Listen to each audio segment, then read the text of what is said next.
Well, welcome back to the channel. This time we're going to look at a Delco Remy 30MT starter. I was in a bit of a rush to get the engine started for the video the other day. And when I went to start it, I got the click, click, no start. So I was going to bring you along for the overhaul of that, but I just really wanted to get it done quick. So the engine, the 353T, came with this starter on it. You can see it's broken. But I took a cap off of it, and the internals look like new, much the same as the engine itself. Prior to being left outside, it was like new inside, and then it just got in the weather and deteriorated and rusted up. So we're going to take this apart and have a look at it now. But I need a spare starter. One for my 453T and one for the 353T. So I need a spare. So this is going to be the spare for both engines. Yeah, I like these old starters because I can still repair them. And parts, I can still get parts. So why not? I mean, that one on my 353T is 1967. So they don't wear out. I mean, just the brushes and the bushings wear out. As long as you get new brushes and bushings, you can overhaul them. I'm not sure what this will need, but we're going to have a look. And hopefully it's not going to need bushings, and we can get it back into service. Just take this cover off and have a peek.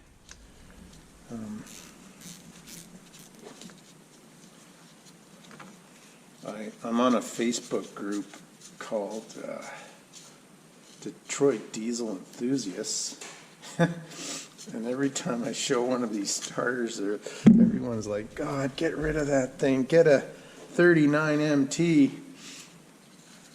which is the new style gear-driven reduction gear starter. They're sweet units, but honestly, these are good starters. There's nothing wrong with them.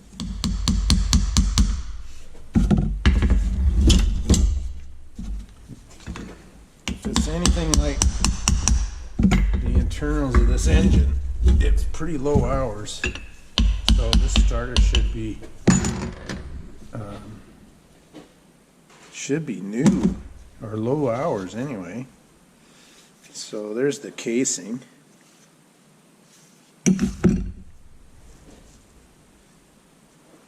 Oh yeah, she's been sitting out for a long time.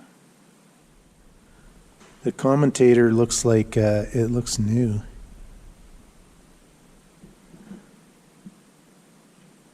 And the brush has got lots of life left in them, so that's a positive sign.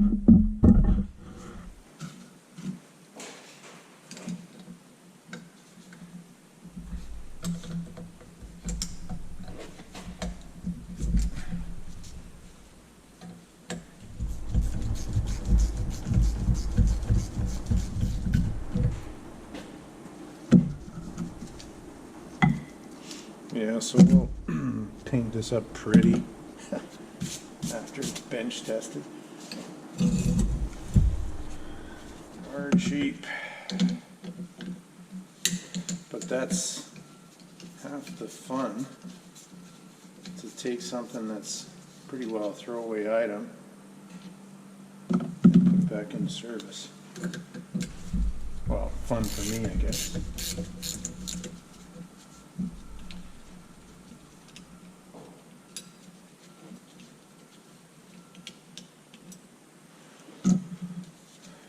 So,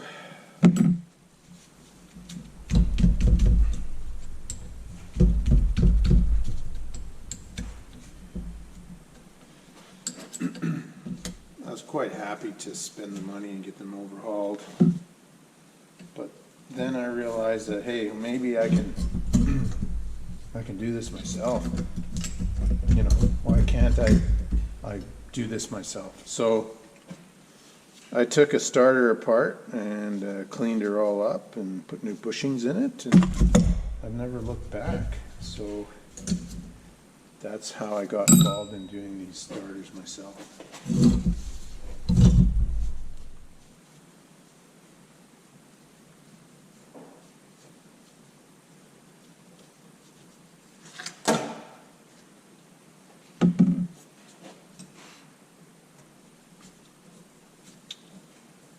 I'm getting a lot of questions on how long I've been working on Detroits and how I got started and all that stuff. Well, I'm not a mechanic by trade, although I grew up in my dad's shop.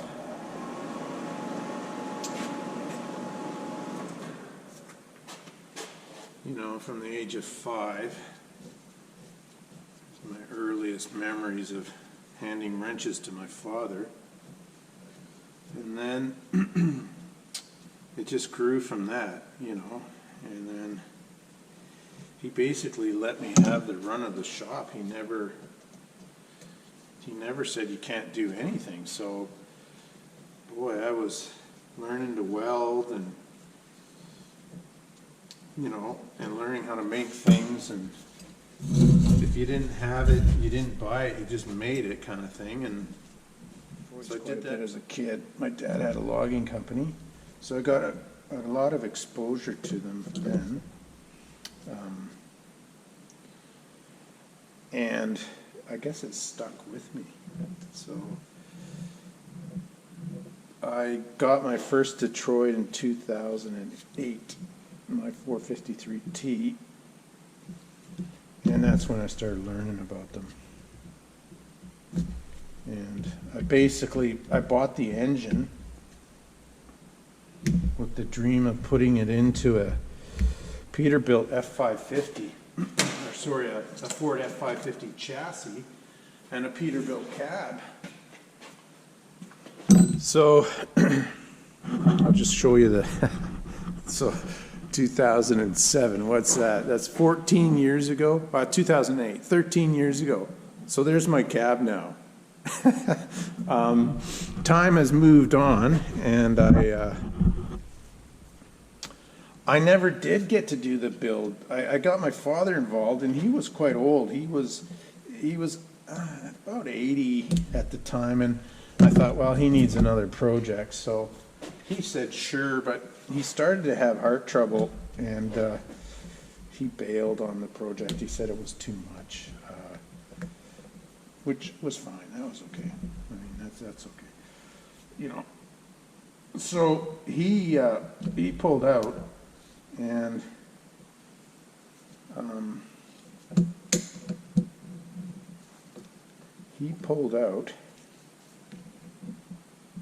and I put everything in storage. And then he passed away 3 years later. So the engine sat in storage until I moved back to Canada 4 years ago. So I bear with me here. It's hard to watch, I know, but sometimes you just have to make do with it, what you have. There we go. Yeah, so I bought this place, and then when I moved back, I started the project with the 453T and decided to put it into my F350 instead of the Peterbilt. And the reason was my dear wife was not happy with the idea of having a Peterbilt pickup, and I don't blame her, really. So anyway, long story short, I got that 350 on the road with the Detroit in it. I love that thing. It's a lot of fun. But then I was talking to a friend of mine, Chris, and thinking of, you know, maybe something with a bit more power, like a 6V92T. Anyway, long story short, he said, I got a 6V71, you know, if you want it. I'm not going to be using it. I said, sure. So that's the birth of the Peterbilt pickup again. And then I was looking for parts and found that cab cheap. And I'm a sucker for things that are cheap, so I phoned the guy up and I said, I'll be there in the morning to pick it up. So that's what happened. I went and I picked up that cab. I'm kind of wishing I didn't now, because now I've got to fix that. That thing's she's in hard shape. She's in really bad shape.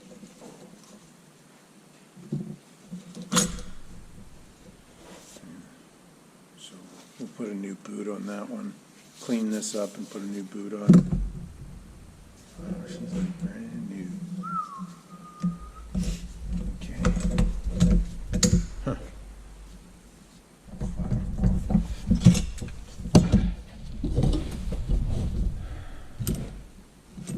Aviation was a lot of fun, but geez, what a racket that is! Holy. To be honest, I really enjoyed my first few years flying in the bush, and I'm really mechanical. I enjoyed the hands-on mechanical side of things, flying, float planes, ski planes, and then later on into turboprop, piston twins. But wow, once you get, well, I flew 727s as well, and they were a lot of fun because they're 1960s technology, and wow, that was a blast flying those things. Those were beautiful airplanes. And then when I went to Hong Kong, I flew for a company called Dragon Air, and they were an Airbus operator, and Airbus are really automated aircraft. They're super automated. So I found that you're really just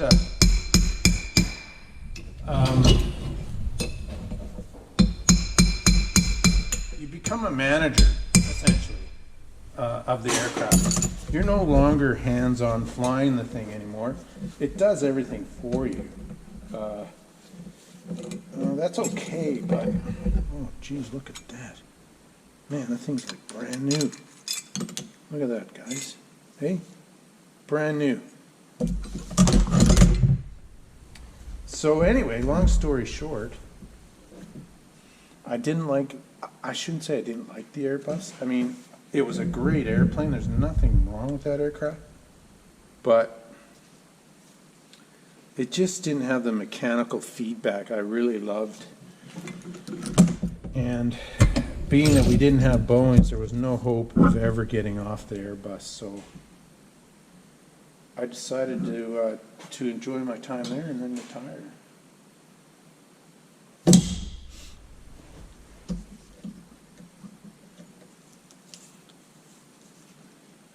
So I retired in 2016, near the end of 2016. Wow, that's nice. And came back to Canada. My wife got a job here in Kelowna, and we've never looked back. So we're just going to clean up the commutator and give it a buff.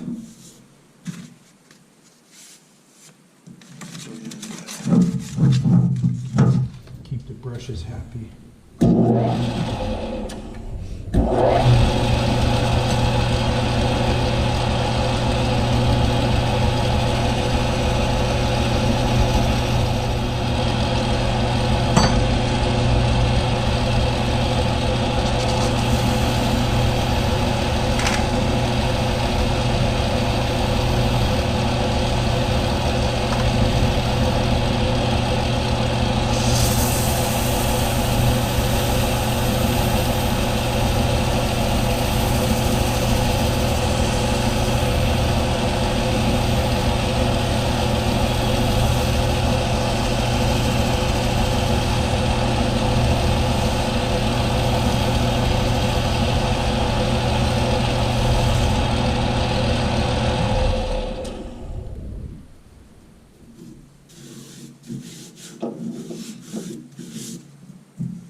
looks like a replacement unit. Yeah, it definitely is. Somebody rewound this. So again, another indication the engine was well cared for before it was left outside. Yeah, this is a replacement unit. That's all I do. I just dress it up. I'll blow it off with some air and check the bushings. Put her back into service. Okay, all I'm doing now is just cleaning up the little shoes in here so they can duct the field a bit better. They're magnetized.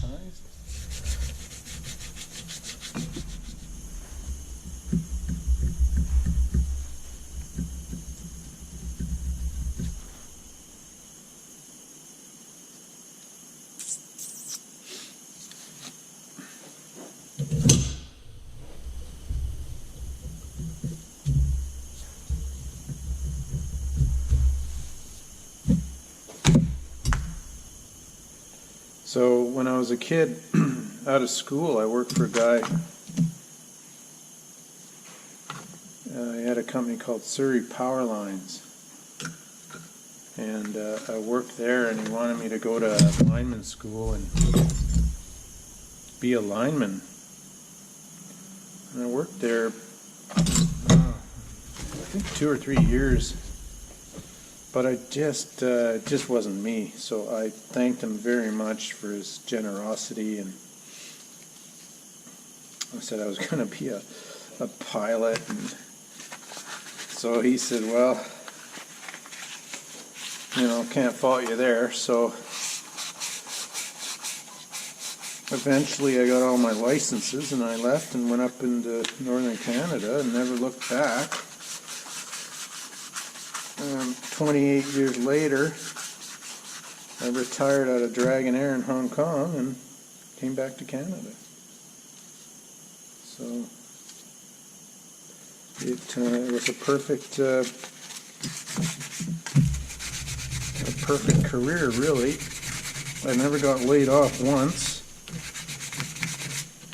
I was employed the whole time, and geez, I retired in 2016, and God, didn't Cathay shut the airline down just a few months ago now with the COVID?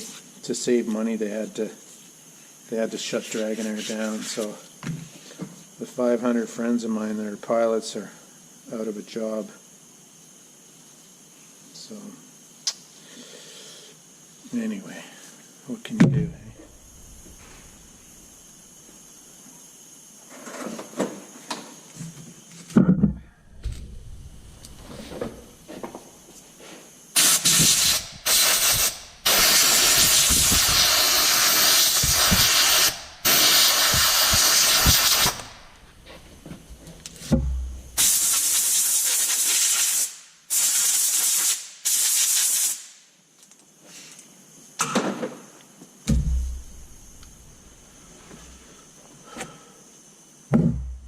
So that's my story about not being a mechanic. Although, I guess it's in my blood, because I wouldn't be doing this otherwise. There's no way in hell you'd have me out here working on stuff if you really didn't like it, It's an aptitude, and I really believe in having aptitudes for things, because otherwise I don't know if you can be really good at stuff without the natural aptitude of wanting to do something bad enough.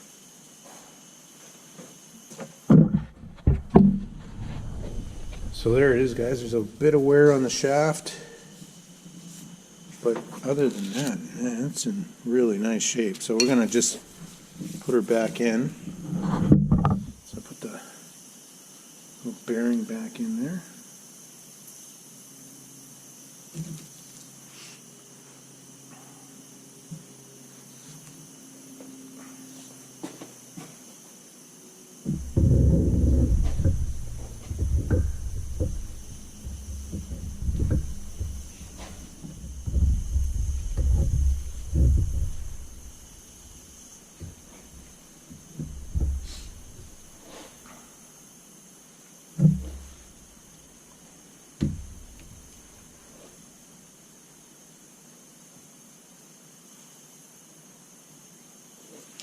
So that was a nice find, being able to find a starter that was salvageable.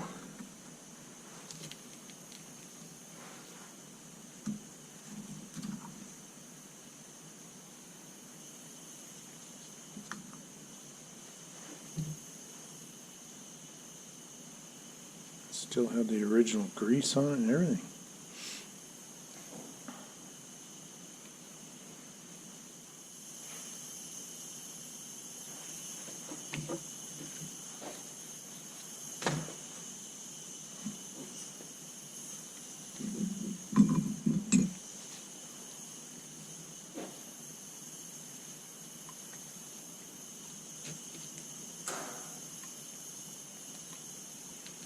I like lots of grease.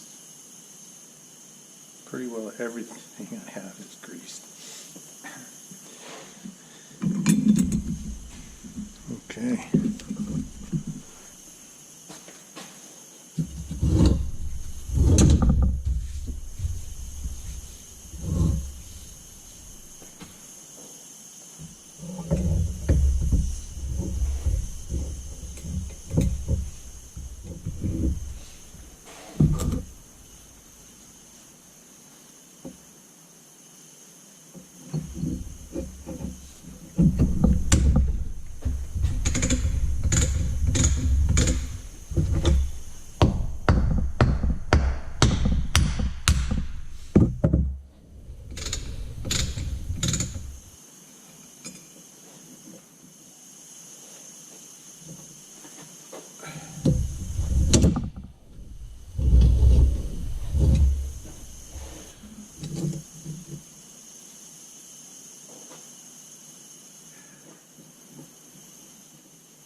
Alright, now we got her ready for putting a new boot on that solenoid piece.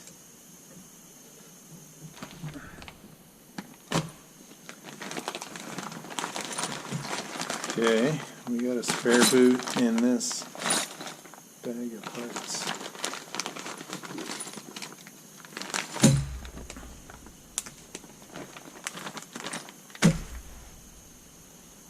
So we'll replace, hopefully.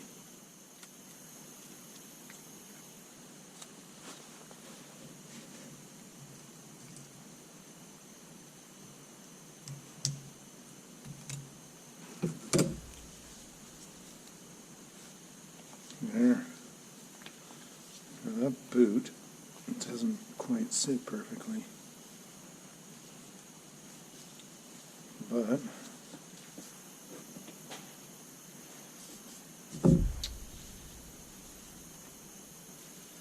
there. So the new boot's on, and get a new solenoid.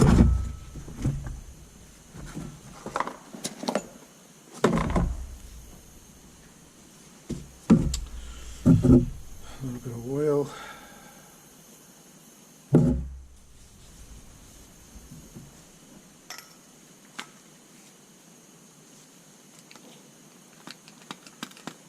Okay, perfect.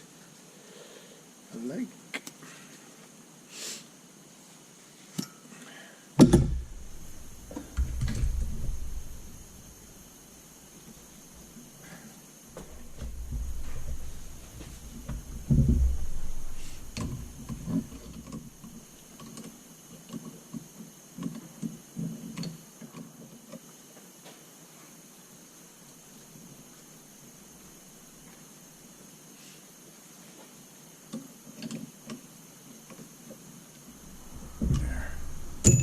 Alright, now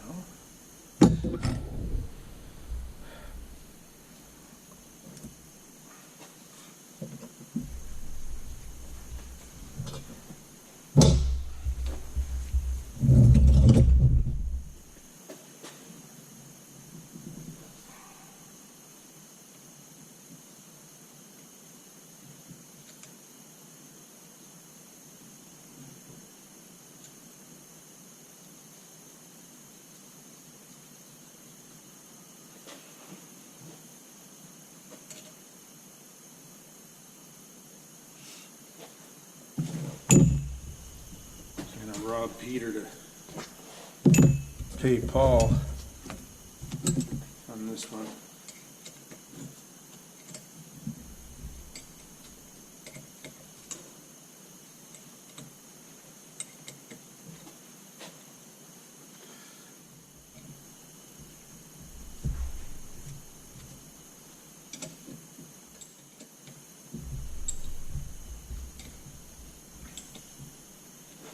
There.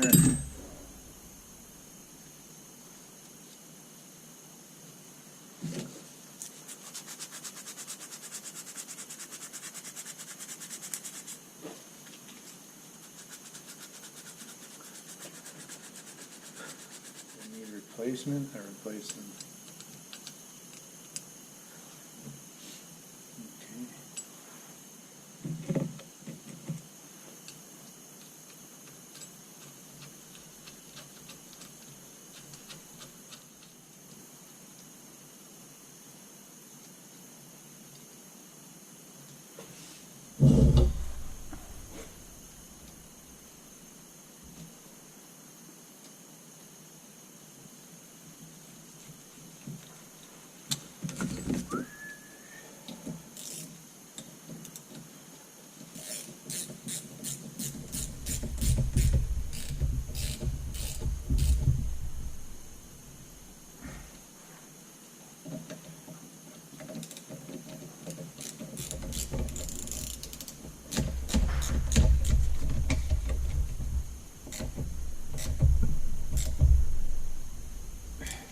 Okay, let's tighten down. Next is the bench test.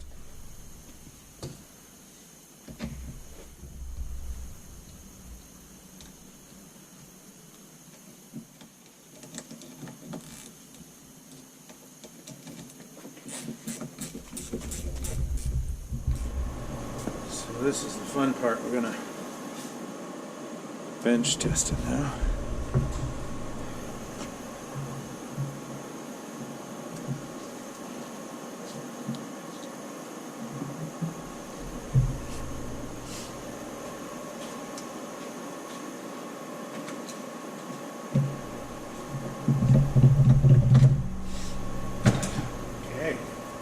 With any luck, we get some action.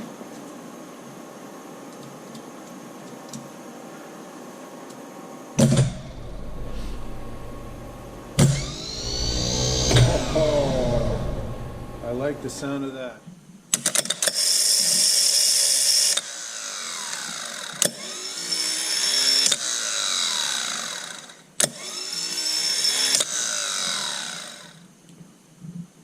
Well, it looks like that's a success. So I'll put it on the engine and test it, and then after that we'll paint it up and put it on the shelf as a spare.